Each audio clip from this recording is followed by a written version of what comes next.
कर्नाटक से अभी हम देख रहे हैं उमेश जी नाइक का, कुछ बोलते हैं कोई भरोसा नहीं है, कोई बोलता है कोई आता नहीं है, मगर जब तक इलेक्शन वोटिंग नहीं होती, काउंटिंग नहीं होती, तब तक कोई भरोसा नहीं उनका।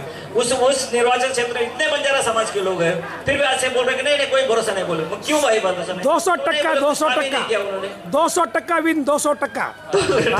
200% बोल रहे हो? 200%। तो ये जो हमारी अवस्था है ना, हमारे समाज की है ना, जब तक हमारे सोच हम बदलते नहीं है, हमारा पॉलिटिक्स हमारा राजकीय हेतु हम जब तक हमारे सामने नहीं रखते, तब तक समझते कि भाई हम हमारा जो स्वाभिमान है, हमें किसको वोट देना है, जब तक हम तय नहीं करते हैं, तब तक हम हमारा जो आज की अवस्था इतनी बुरी है कि एक भी एमपी, अगर समझो 2 एमपी अगर छोड़ दिए हमने, महबूबाबाद से एक एमपी चुन के आएगा, वो इसलिए चुन के आएगा बीजेपी वालों ने बंजारा को दिया, कांग्रेस वालों ने बंजारा को दिया और बीआरएस पार्टी वालों ने बंजारा को दिया। तो कोई भी एक चुन के आएगा, वहां से एक चुन के आएगा, और दूसरा रहेगा कर्नाटक से। अभी हम देख रहे हैं उमेश जी नाइक का, कुछ बोलते हैं कोई भरोसा नहीं है, कोई बोलता है कोई आता नहीं है, मगर जब तक इलेक्शन वोटिंग नहीं होती, काउंटिंग नहीं होती, तब तक कोई भरोसा नहीं उनका। उस निर्वाचन क्षेत्र में इतने बंजारा समाज के लोग हैं, फिर भी आज से बोल रहे कि नहीं कोई भरोसा नहीं। बोले क्यों भाई भरोसा नहीं? 200% 200% विन 200%। 200% बोल रहे हो? 200%। तो ये जो हमारी अवस्था है ना, हमारे समाज की है ना, जब तक हमारे सोच हम बदलते नहीं है, हमारा पॉलिटिक्स हमारा राजकीय हेतु हम जब तक हमारे सामने नहीं रखते, तब तक हमारी दिशा ऐसी होने वाली है। यहाँ हम जम्मू कश्मीर से लेकर तो कन्याकुमारी तक हमारे बंजारा समाज बहुत सारे हैं, हर जगह पे है, मगर हमें कोई चुन के नहीं आता, एमएलए चुन के नहीं आते, कोई जेडपी मेंबर चुन के नहीं आता। क्यों नहीं आता? वो अरे वो देशमुख है, वो पटेल है, हमारे इधर बोलते हैं महाराष्ट्र में, अरे वो क्या है, बहुत विद्वान है यार, इसको क्या समझता है, तो उसको चुन के देते। वोटिंग हमारा रहता है, और हमारे हम पर राज करने वाले बाकी दूसरे समाज के लोग हैं। तो ये हमारी सबसे बड़ी कमी है, सबसे अच्छी। मैं इस जरिए आपको सब बंजारा समाज को सबसे एक संदेश दूंगा, एक विनती करूंगा कि जब तक हम हमारी सोच बदलते नहीं है, हम हमारा निर्णय हम नहीं ले सकते, हमारे नेता को, हमारा जो कोई पुरानी उसको हम अच्छी ढंग से नहीं जान सकते और उसको सम्मान नहीं करते, तब तक हमारी दिशा ऐसी रहने वाली है, हमारी दशा भी ऐसी रहने वाली है। मैं आज सभी हमारे मान्यवरों को, या आप सामने जो बैठे हैं, जो हमारे कोई भाईगण जो बहुत कम है, मगर सबको मैं कहूँगा कि अपना जो है, अपना हमारे जात का, हमारे समाज का, हमारे गांव का, हमारे देश का, जब तक हम वो नहीं सोचते कि ये हमारा है, तब तक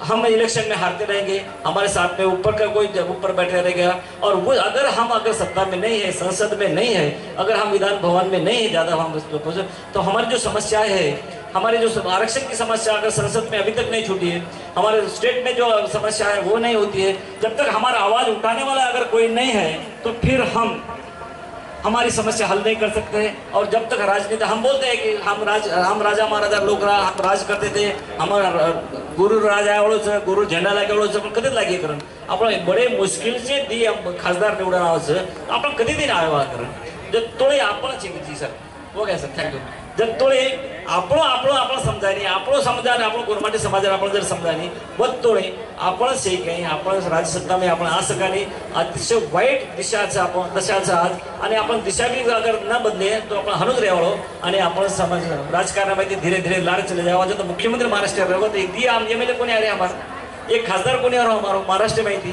तो 5-5 लाख वोटिंग से हमार। तो ये जब तो आपण बदलाने आपण सोच बदलाने वो तो आपण से काही आपण राजकारण बदलावं चाहिए, आपण दिशा बदलावं चाहिए, आपण आरक्षण बदलावं चाहिए, आपण फायदे होना चाहिए। धन्यवाद सर। मंच पे मन बोले बहुत बहुत धन्यवाद सर, बहुत धन्यवाद, बहुत बहुत धन्यवाद। अध्यक्ष आदरणीय प्रोफेसर डॉक्टर खंडोबा सर जी आणि सभी मंच पर बैठे हैं सभी मान्यवरों को मैं प्रणाम करता हूँ। उपस्थित हमारे भाई सभी जो मंच के आगे में बैठे उन्हें भी प्रणाम करता हूँ। संत सेवालाल महाराज और हमलाल महाराज को इनको स्मरण करके मैं मेरे विषय को यहाँ पे शुरू करता हूँ। भाइयों, हम सदियों से एक गीत गाते रहते हैं, और ये गाना जो गाते रहते हैं कि हम कहाँ से आए हैं, हम क्या करते थे। वो सिंधु नदी रे पाले में सब सिंदूरे राले में दामड़िया दाम लगान चले गए, वो पूरा कहानी उसमें हम बताते हैं कि हम सिंधु घाटी से आए थे और हमें दोबारा सिंधु घाटी के जाने के लिए हमारे नायक को बोलते हैं कि हमें ना सिंधु घाटी आश्रय न करना ले इस नायक, वो तो अभी गए नहीं, मगर हमारा उस जमाने में हम किस तरह रहते थे, किस तरह हमारा ये था, पूरे विश्व में सिंधु घाटी सभ्यता सबसे अच्छी हमें जाने जाती थी। वहाँ पे हमारा गणराज्य था, हमारा नायक था, हमारा एक स्वतंत्र राज्य था हमारा, हम राजनीति में वहाँ से शुरू किया करते थे। मगर जब सिंधु घाटी का लय हो गया तब वहाँ से हमने निकल पड़े और हिंदुस्तान के अरवली पर्वत में आ गए और हमने अपना नया जीवन शुरू कर दिया। उस वक्त उसके बाद बुद्ध काल में हमारा खुद का गणराज्य हुआ करता था और हम गोरगण जैसे बोलते थे।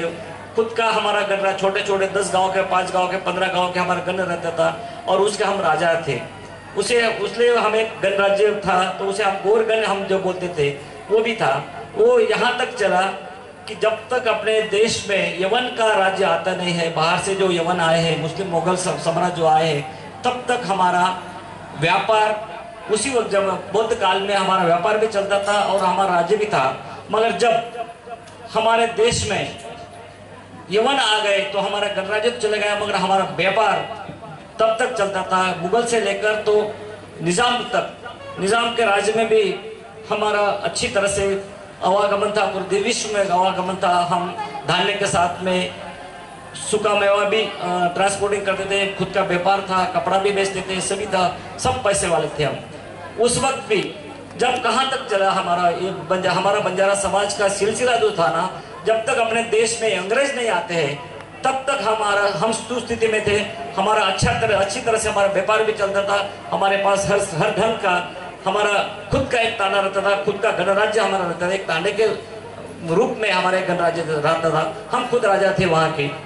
मगर जब हमारे देश में अंग्रेज आ गए, अंग्रेज ने सबसे पहला हमारा जो गणराज्य था वो तो नष्ट पहले हो गया था, मगर हमारे बैल थे, गाय थे, जो जंगल में जाते थे, वो गाय बैल को फॉरेस्ट एक्ट लगा के, मद्रास में फॉरेस्ट एक्ट लगाया है, उसके बाद में रायलसीमा में लगाया, फिर तेलंगाना में लगाया, फिर मध्य भारत में लगाया, पूरे भारत में लगा दिया।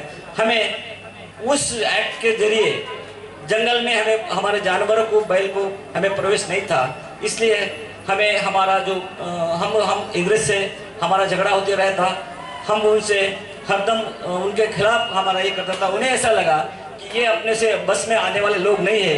इन्होंने 1871 में हम पर क्रिमिनल एक्ट लगा दिया और हमको गुनहगार बना दिया। तब से हमारा समाज का अधोगति जो होती रहती है, तब से अब 1952 तक हमारे पूरा विश्व, हमारा जो सिस्टम था, हमारा गणराज्य था, हमारा नायक की जो सिस्टम थी, हमारी तांडे की संस्कृति थी, हमारा व्यापार था, पूरा का पूरा नष्ट हो गया था 1952 तक। जब हमें आज़ादी मिली उसके पहले हमारा सौभाग्य से हमें कुछ अधिकार मिल गए थे 47 में। तो पहला हमारे देश का अगर कोई राजनीति में किसी ने अगर प्रवेश किया है तो वो था वसंतराव जी नाईक। हमारे पुसद में उन्होंने पहले नगर था, नगर रचना थी, वहाँ पे उन्होंने पहले सदस्य बना। कुछ दिन के बाद वो वहाँ के नगराध्यक्ष बन गए। तो पूरे देश में बंजारा समाज का कोई नगराध्यक्ष बनाया, कोई चेयरमैन बनाया तो वसंतराव नाईक बना। फिर उन्होंने वहाँ पे रुके नहीं हो, उन्होंने फिर 54 में 1954 में उन्होंने पहला इलेक्शन लड़ा और वो पहले विधायक बने। अपने देश के पहले विधायक वसंतराव, मेरे हिसाब से खंडोबाजी सर जी, मुझे ऐसा लगता है कि 1954 में पहले विधायक बंजारा समाज के वसंतराव नाईक बने। और उसी साल 2 साल के बाद 1956 में वो मध्य प्रदेश में पहले मध्य प्रदेश के राज्य मंत्री बने। तब से हमारा बंजारा समाज का कार्यकाल, राज्यकाल शुरुआत हो गई थी। तो धीरे धीरे हम महाराष्ट्र के वसंतराव नाईक ने महाराष्ट्र में 11 साल तक मुख्यमंत्री रहा। वो उस दौरान कर्नाटक में LR नाईक, इधर टिकट राठौड़ साहब, बहुत सारे MP बन गए। तो हमें ऐसा लगता था हमारे देश में हमारा जो अस्तित्व है हम अपना दिखा रहे थे। मगर जब वसंतराव नाईक चले गए तब से हमारा अस्तित्व धीरे धीरे पॉलिटिक्स में, राजकारण में, राजकीय स्थिति में अब उतना जितना नहीं है। अब हम केवल आंध्र प्रदेश में जहाँ पे हम आरक्षण में है, ST में है, वहाँ हमारा एक MP बनता है।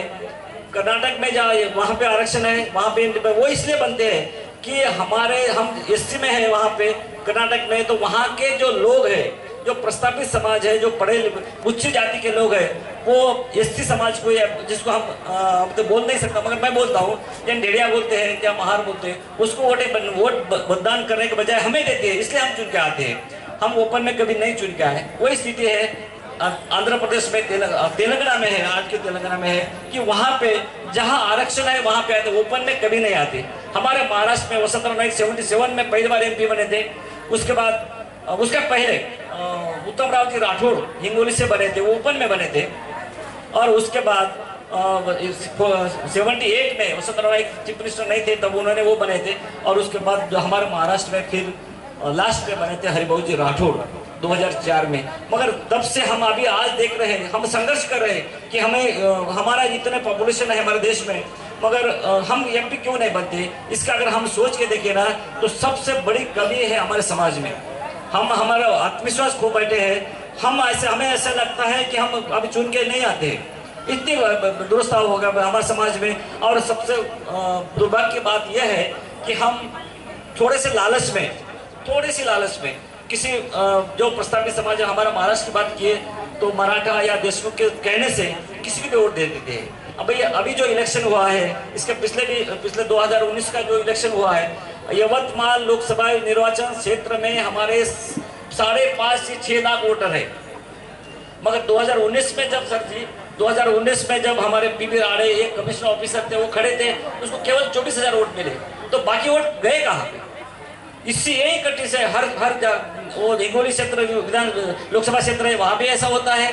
या फिर जहाँ अकोला में है या कहाँ भी है, हमारे समाज के लोग हमको वोटिंग नहीं करते हैं। हमको वोटिंग